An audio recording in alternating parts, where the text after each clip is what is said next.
in building a business yet, I haven't experienced a ton of failure. I'm a little naive to it. When people say, that is amazing, I'm like, oh, this is what feels normal to me, you know? So I think that has been the most surprising, really, is that we haven't paid for any ads yet. You know what I mean? Mhm. We're almost 2 years in and we've got a wait list still. One of the unfair advantages we had coming into this is Jesse's network.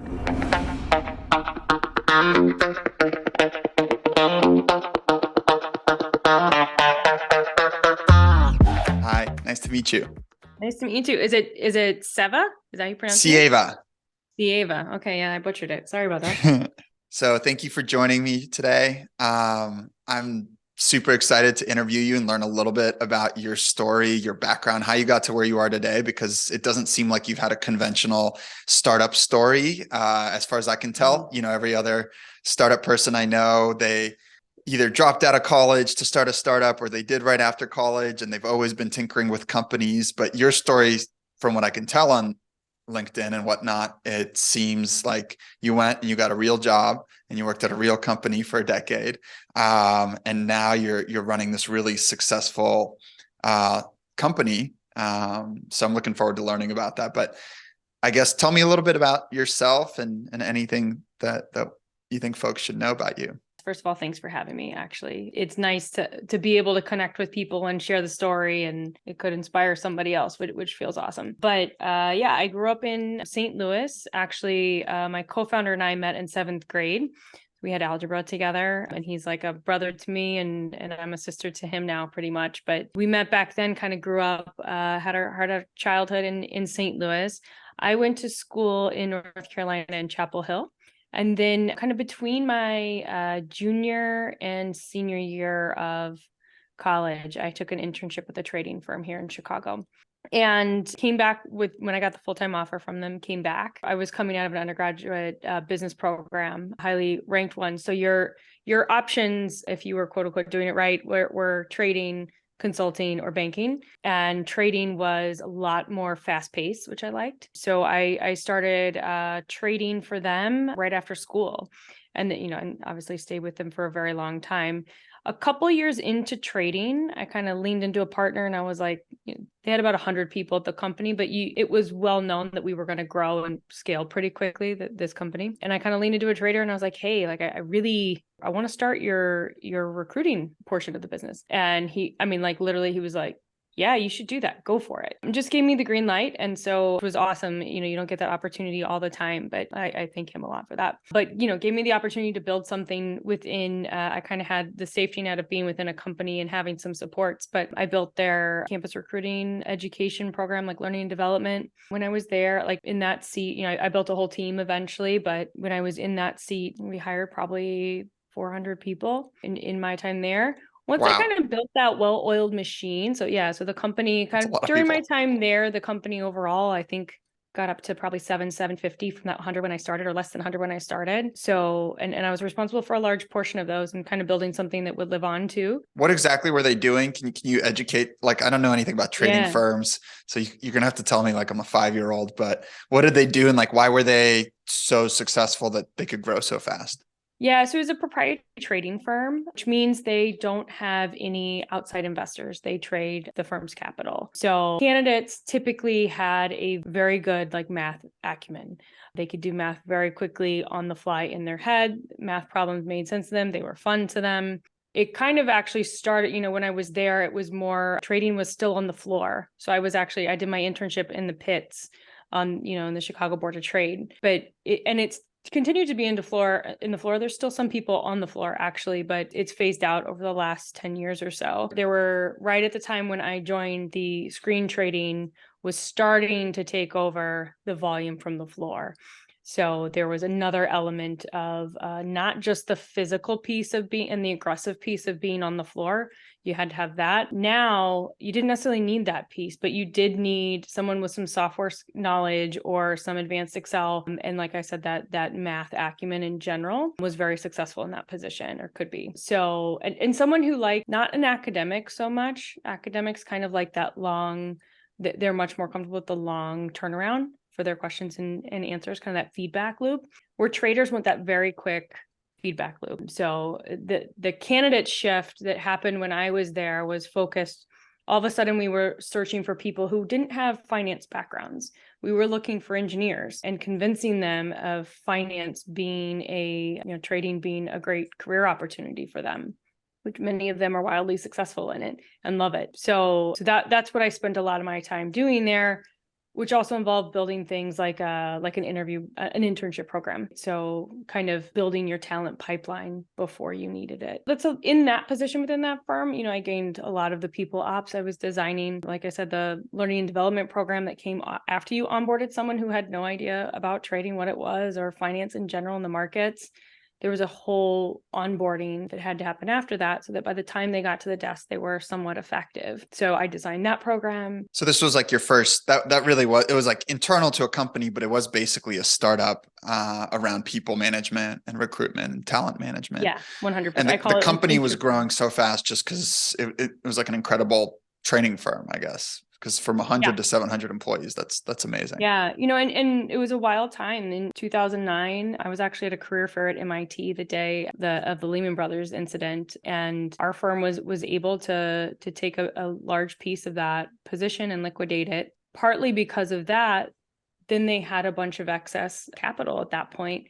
Real estate starts crashing at that point. And so they take that capital, as traders do, and invest it in what they believe is a depreciated asset at that time, thinking that, the long play is that you either develop these things and they will gain value over time, right?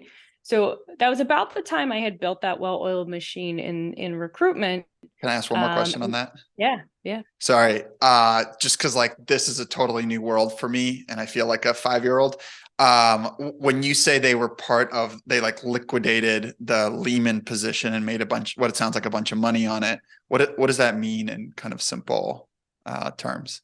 Yeah. So the market's always two-sided, right? Someone loses something, someone gains something, right? So if someone was holding a trading position, Lehman Brothers, whoever is holding a trading position that is losing money, someone on the other side is gaining money. So that is the very basic way of just how, I guess, markets operate in general. And I guess one way to do that would be to short the company, for example. Like somebody who is shorting a company is making a ton of money if the other side is failing, right? Yes, because they're betting that that company will drop in value. I guess the simplest version. When the markets crashed, in 2009, that was very good for the positions that this trading firm was holding. The variety of strategic decisions that went into that and how they managed their risk put them in a great position for that. Some of the smartest people I've ever met work for this firm, started this firm. Don Wilson's genius. But it's not just one thing. They prepared for something like this indirectly for a very long time. Like I said, there was risk management involved in all that as well. What ended up happening, the so what, is that they had a lot of capital. It was a very good year. And at the same time, real estate's crashing. So they invested in some key real estate plays. Happens to be happening at the same time. I've kind of built this well-oiled machine in the recruitment area. And so I talked with another partner who was starting the real estate group that was starting because we were buying all the real estate. So now you got to start the group. So again, kind of jumped to an opportunity to build something. And so I joined the real estate group and kind of built that up. So you wear a lot of hats, just like I do now in a startup, but I was doing all their commercial leasing, some project, ground up development work for them, project management of that, and some asset management for some of their hospitality units. So the real estate group just kept multiplying and multiplying. It was a very fun time to work with that team. Fast forward, 5 or 6 more years past that, I was ready for that next thing, but I was ready to do it on my own. So, I had been thinking for a very long time, what am I going to do? What am I going to do? And while doing that, while working, I dedicate myself to whatever I'm in. So I didn't necessarily carve out the right time. Unless I would stop, I don't think I would ever have taken the time to actually be able to think about it. So my plan was, okay, I'm going to leave this company. After so long, I'm going to leave this company and I'm going to take a couple months. I'm going to figure this out. This is going to be my project. This is what I'm going to do, of what I'm going to start. So that was my last day, was the last day of February 2020. And I think 10 days later, COVID hits the US. So my whole plan for like meditation and all of that changed real quick. It became quite the opposite.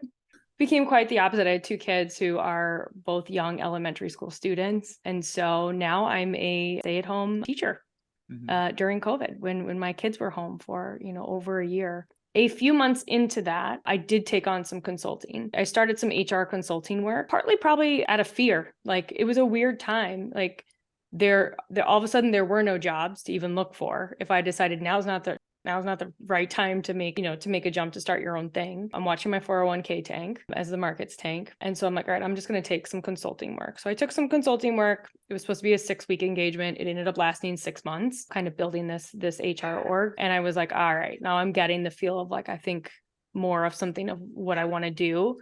And so at the end of 2020, I'm catching up with my friend Jesse, from seventh grade, my co-founder who I mentioned earlier. We're just like shooting the breeze. Hey, what's on your list to create? Because he was in a similar space of like ready to build. And I was like, here's what's on my list. And we got to this one on his list. Did not start the conversation as like, what are we going to do together? Never even thought we would be in business together. And got to this one on his list. And it was like, wow, this is exactly what we're supposed to be doing together, like both of us. So that's Growth Assistant started within a month of that conversation. So February 2021, we launched, and which at the end of February that year, looking back at where I was a year previous, the ride was wild emotionally. Like I was freaking out that, I wasn't going to have a job. I wasn't going to be able to create a business. And then things did line up as they were supposed to. The universe aligned, I guess. So we started Growth Assistant. That's how we got there. That was a really long answer. I mean, it's fascinating. So it's February 2021. You're full-time parenting still, because I assume schools aren't back in session, and you're starting this startup with Jesse. What are the first steps? Yeah. So the first steps, Jesse got the domain, got an official email. And why'd you guys pick Growth Assistant? I've analyzed this kind of from my perspective, and I think it's a genius move, but can you give me a little bit of like the inside baseball on that? Yeah, so growth marketing was kind of the area where we're focusing, right? So Growth Assistant, growth marketing, we thought those lined up well together. The assistant space, like people they actually weren't used to it. They're getting more used to like a virtual assistant or what an executive assistant does. So we thought it teed up nicely like what this company is about. And with the idea, I mean, growth is in so many different levels of our business, but if we're doing our jobs right, our assistants should help your business grow because your strategy person is doing more strategy work, and we will scale together. But growth, I think growth in general, there was a lot of personal growth happening around that time too. Like it was just a word that Jesse and I thought lined up well. We played around with the growth assistant or my growth assistant. We played around with a lot of them. Yeah. We learned from Facebook that it shouldn't be the Facebook. So I'm glad you guys went with Growth Assistant. Yeah. I think, my observation there was you guys are starting an outsourced firm, and like you could say, hey, we don't want to be too focused because we can help with outsourcing anything, accounting, paralegal work, basic operations work. And I actually really liked that you guys went vertical because I think it's much easier to market and communicate that. And then, maybe when you're very profitable, then you can start adding on services, which I think you guys have, it seems like, from your website. Yeah, that's exactly what happened. So we started out with digital marketers and graphic designers were kind of our first roles. We've expanded a ton since then. And digital marketers, so like let's say I run an e-commerce company that sells socks. And like, of course, I'm running ads on Facebook and Google. What roles are you most likely helping with? Yeah, I love how you're breaking this down because this is basically how a sales call goes, because a lot of people don't know what they can and how they can use a growth assistant. So it's part of our job to educate. Digital marketing in general, Jesse actually has said this before, is like where software was in the 90s. It's pretty heavy, like implementation wise, not as user friendly yet. I'm sure it'll optimize and get there eventually, but right now it's not. So with every Facebook ad, there's X amount of steps you have to take to get that ad launched. And a lot of that's very manual. A lot of click here, upload this, tag this correctly, change the audience, all of these different pieces to a Facebook ad that could be an easy SOP for someone. what's happened over time, like as this field has evolved, is that the growth marketers, the people coming up with the strategies are doing the implementation work that I just described, but also the reporting for it. So how do those ads perform? That could take 20 to 30% of a digital marketer's or growth marketer's day or week. Think as a business owner, if you gave your strategy person 30% of their time back, you're turning low ROI task into a very high ROI task and getting more strategy. If that person's able to launch 30% more ads, you should see scale in your business. Does that help? That's really interesting. I've ran a lot of Facebook ads in the past, and it is like complex and it takes an insane amount of time. So I totally identify with the need for those types of roles. Another one, I was going to describe the designer role as well, because that one, especially for e-com, where you have a t-shirt business, you now want the background of this t-shirt snippet. You want that red or green, or to say fall sale or summer sale, or all of these small tweaks or edits, or even to resize it because Facebook needs a different size than another channel. All of these small things, you're either paying a designer very high dollar to do, and it's kind of low priority for them. When an offshore solution, that's a perfect role for an offshore solution. Yeah, that makes sense. So you two decide that you're going to hire for these two roles. And then what happens? Like, do you go out and you hire a few people to fill those roles, or do you start marketing your service to your friends and just saying, hey, we're doing this thing, sign up? Yeah. So one of the unfair advantages we had coming into this is Jesse's network. So he built a digital marketing agency and was CEO of that. And then about the time GrowthAssistant started, he had kind of stepped back to more of a chairman position. He has a massive network, digital marketing and growth marketers. In-house brand teams would ask him to come in and hey, just give us your opinion on things. And so he would do this all the time. This is partly where the idea came from. So on these kind of roundtables that he would have with these in-house brand teams, he would just be like, why can't you guys get more done? Like, what's going on? And what came together was Ampush, the digital marketing agency he owned, used offshore solutions to do a lot of this. And these in-house brand teams were not using those solutions. So that's kind of how this idea came to be. So the unfair advantage that he had bringing to the table here is his network. So we started really, this is a lot of times how we got some of the big logos on our website, is that he knew someone there, right? So we had an introduction. Before we started the business, I talked with probably 10 big logos who all said, I need this service like a year ago. Give me 2 when we sign up. Like, when are you turning it on so I can sign up for 2? So we never really had to go do like a massive marketing push at first. Yeah. And your business model is you charge some percentage of the salary that you're paying these folks? It's actually different than that. So it's a subscription model. So for us, this is kind of what separates us from some of the other models. Some models out there are like more marketplace, where you're providing a marketplace for a project and a freelancer to come together. Other models are more like headhunter, where they'll just go find you the head and then here you go, and everybody kind of parts ways. Ours is more relationship, like long-term partnership driven. We find full-time people to embed it's a short contract. It's a month-to-month contract technically, but we're building long-term relationships. So we're holding on to all the HR functions that come involved with managing people in offshore. Part of it is access to our talent. We have a great reputation in the Philippines, and we're attracting great talent. Our process is a little different. The client doesn't interview anyone.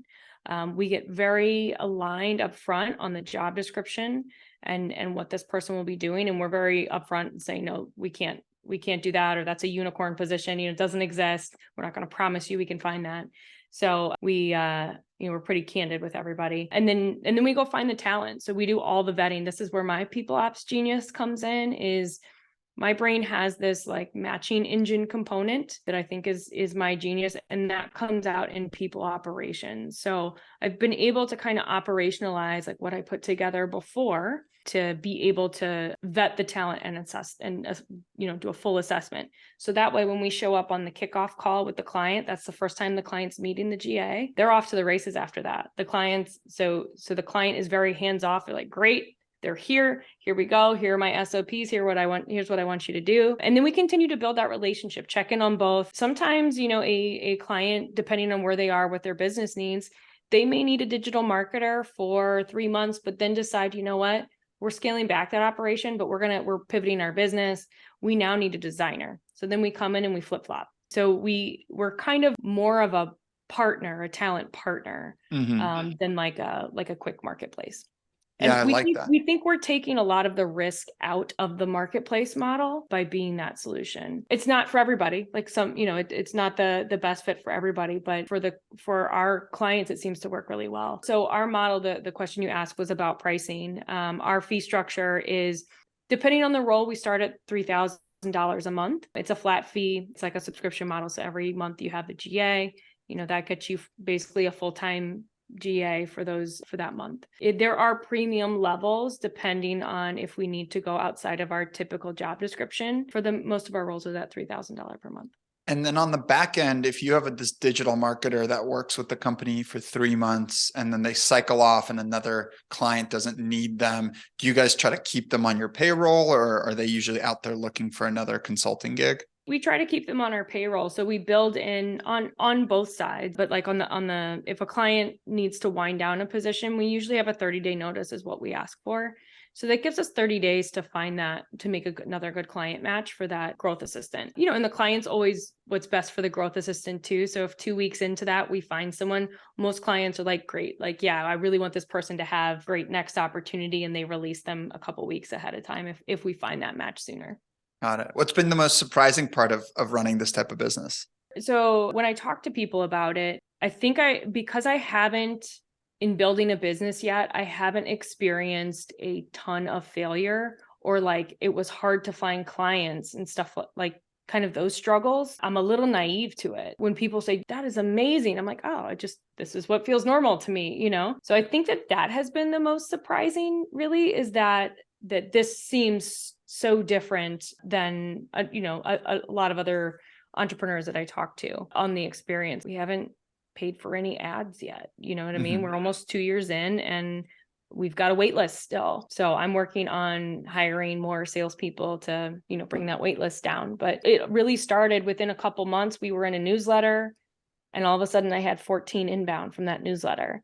And then it was like Jesse did a Twitter thread that we had no idea what it was going to do. And we had 300 inbound. And it was just me. I was selling. It was only me selling. I had to go hire my first recruiter. Another thing that's been, I'll say, surprising in a great way, that, I don't think I fully appreciated starting the business, because I've built my business with growth assistants. So my core team is about 25 in the Philippines, and I started with Philippine staff totally, and only this year have hired 4 onshore people. Because I started that way, when I meet another entrepreneur, I can explain how I've grown my business doing, exactly what they're trying to do with the service that I'm providing. So it's been awesome to get to be with businesses at the same point and scale together and like share stories. I'm able to say what worked for another person who was just in their spot as an entrepreneur. So I feel like at the end of the day, my motivation is helping people. I feel like we're truly helping people scale their business, understand how to delegate, come up with SOPs. Like, we're helping with all of that. I totally believe that. In my first business, we had close to 50 people in the Philippines. I love the country. I love the people and the culture there. And it was this great two-sided equation, because on our side, it was creating incredible leverage and value.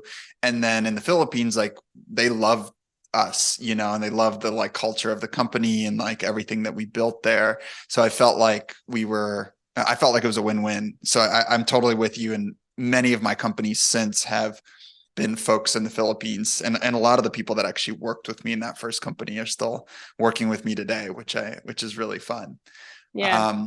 One thing on the talent side that was surprising and a little disheartening to start actually was, as I interviewed talent and figured out why they were looking for a new role, so many people mistreat offshore solutions too. So, one of my goals when starting was that this is, my company's not about that. I will be a resource for people to come to when they want to take the risk out of that side of the equation. So many people just never paid their Filipino workers, even in the larger company settings. Like, I would say it's not the standard that I would run my company to, right? Yeah. And so that's super important. My Philippine staff had healthcare before I had healthcare. I want to provide dignity needs to be in all levels of our business. Yeah, I totally agree. I've seen some really bad situations out there, and we feel the same way. Like, provide a place people love to work. And I'm glad to hear that we share that ethos. One of the things that I really love about your business, and like, there's this misconception in the world that if there's a solution already out there, like, I shouldn't build it. Competitors are going to crush me. There's no space in the market. And it can feel that way when you haven't been an entrepreneur or when you haven't built a business. And I think one of the beautiful things about your company is, like, for 100 years, there have been recruiting firms or some sort of like recruiting help firms, like even outsource firms, right? Like, I've been using Upwork for a decade. Not enough people use it, but you can go and you can hire folks. Or TaskUs has been around for maybe 10 years now. They're a huge company that outsources quite a bit to the Philippines. And yet, like, in 2019 or 2021, you guys show up and you say, hey, we're going to do this. We're going to do this for a segment of the market that maybe isn't using enough outsourced help, and we're going to chart our own path. And you've built a business that today does 6 million of revenue. And I'm just curious, like, one, how did you feel about that? Like, going into it and knowing that there's all these forces out there. And two, do you have any advice for other entrepreneurs that kind of might be intimidated by competition in the world? I think I probably was intimidated by it at first of like, wow, why would we go? This seems totally saturated. But once we decided, we were specializing, there was no one doing what we were doing. And the service level we're providing kind of sets it apart too. So then I started, and I obviously then started reading more and more on this industry and how large this industry is. We are such a small player, if people would even consider us a player. One thing that helped get over that was how many people who had started similar businesses were willing to just have a conversation, to talk to me about it. Like, no one was protecting information. Everybody knows how big this pie is. It was nice to have people who were just willing to, like, throw out a tip or just entertain a phone call so I could learn. Yeah, definitely. So takeaway, if it's a big market and you're providing a service that people need, it doesn't really matter. Like, the competition doesn't matter. You can carve out your own piece of the pie. Yeah, 100%. And, when the pie is so large, your little piece of the pie doesn't have to be that big and can be substantial. You were going to start making pies in a town that had like 8 other pie makers. Maybe that wouldn't be the right time to start making pie. But if you truly believe you can provide a pie better than anyone else, and that, that would be appealing to people, then go for it. I also was at a point in my career and life where I was ready for it and was considering a bunch of other options. Like, I was just at that point. I know, I've been at that point for many years, I think, but then finally made the jump. I think when people start feeling like they want to make the jump, they should make the jump, because then you're forced to really move forward. Then you're kind of forced into action. Kind of that analysis paralysis can set in if it's way too long. Yeah. I like the analogy of burning the ships. You know that story? I guess there's like some famous Greek, I'm going to butcher this, but I'm going to say it was like a famous Greek battle where like a small group of Greek warriors went to battle the Persian army, and apparently the Persian army was huge. And when they got there, the commander ordered his group to burn all of their ships so that nobody could escape or return. So they had to fight and they had to win. Their only way out was if they won. So I love the concept of burning all your ships. You kind of did that. You left your job and you said, I'm going to make this happen, and it fortunately worked out for you. Sometimes it takes a little bit more time for other folks. I do have maybe one last question, and I'm curious, what advice would you have for 18-year-old you? Don't wait so long to do it. I think the universe aligned as it was supposed to for me, but now doing this once every day, and I'm sure you're like this as well. You're like, man, I could I could do this and I could do that. You just have you have more confidence in yourself. And there's going to be things that we fail at too. I realize that that'll come at some point, and there's been little failures along the way that we've learned from. I think approaching it like to do it earlier is not at 18. I don't think I would have done it at 18. I think I've had a lot of lessons that have led me to where I am today, and make me that much better in the role, but to have the confidence that you can do it. Yeah. Cool. Awesome. Adriane, I know you're on Twitter. Is there anywhere you want folks to find you or reach out? What kind of energy or manifestations are you putting out into the world for people listening? Yeah, I think Twitter is probably the best. Like send a DM on Twitter, or you can always visit the website. There's a little form there if you think it's a service that you might want.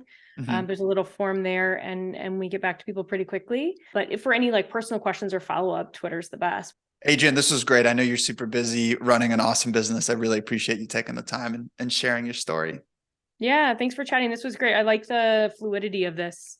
I've done a few podcasts now, and this felt nice. Awesome. I'm glad to hear that. And that's it for this week's episode of Boring Businesses. I'm your host, Sieva Kozinsky.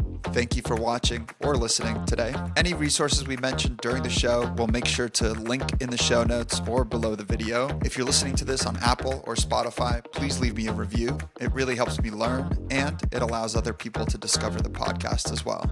Thanks again, and make sure you hit the subscribe or follow button if you haven't already. I'll see you next time.